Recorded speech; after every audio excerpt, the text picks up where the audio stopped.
Sobrang baliw ng aming weather dito ngayon sa Alaska. I think mahigit isang linggo na, hindi lang maalala exactly kung ilang araw ng ganito yung weather na nasa 30s, 40 degree Fahrenheit yung weather. So above freezing siya. Kaya mabilisang natutunaw yung mga yellow dito, yung snow. January pa lang, which is winter pa rin dito sa Alaska, supposed to be. Pero dahil nga sa warm yung weather at sobrang hangin din, ayan yung snow nagsitunawan na. Ang itsura ng aming paligid ngayon is parang katapusan ng March, parang early April na halos wala ng snow. Tingnan nyo, itour ko kayo dito sa aming yard. O, tingnan nyo dito yung aming lawn, yung aming grass dito, makikita na. Dapat puro puti pa yung paligid ngayon. And then dito sa aming kakahuyan, o ayan o, nagsilibasa na yung mga lupa, yung mga patay na dahon. And then tingnan nyo yung aking garden. Parang pwede nang magbungkal dito. Ayan o, wala na talagang tambak na snow, natunaw na talaga siya. And then doon o, sa likod ng aming greenhouse, yung tambak na lupa. Ayan, nakikita na. And then yung aking, may tanim ako dito ng mga bawang.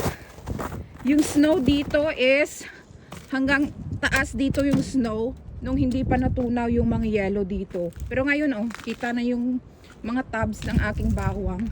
O nagsitumbahan na rin yung aking mga pots dito dahil sa hangin. At ito yung location na pagtatayuan namin ng aming panibagong greenhouse. Ayan na, kita na yung lupa. O tingnan nyo, dapat ganyan kakapal yung snow dyan o. Pero dahil nga sa init ng temperatura at sa hangin, natunaw talaga yung mga yellow. Oh my goodness. O, andun sa kabila, hindi masyadong tunaw kasi shaded yung area na yan. Pero grabe talaga, ang bilis talaga natunaw ng snow dahil sa baliw na weather. O, hanggang ngayon ang hangin pa rin. Ilang araw ng hangin. My goodness.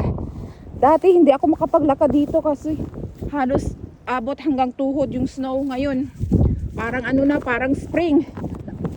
Delikado ito pag continue na matunaw at mag-dry yung lupa. Dahil paniguradong dadami yung wildfire pag nag-continue na ganito na sobrang dry.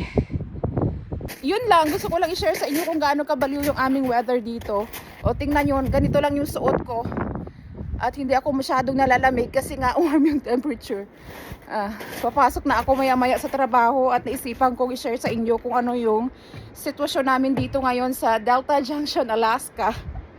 O diba, parang weather reporter lang tayo. Alright, goodbye. God bless.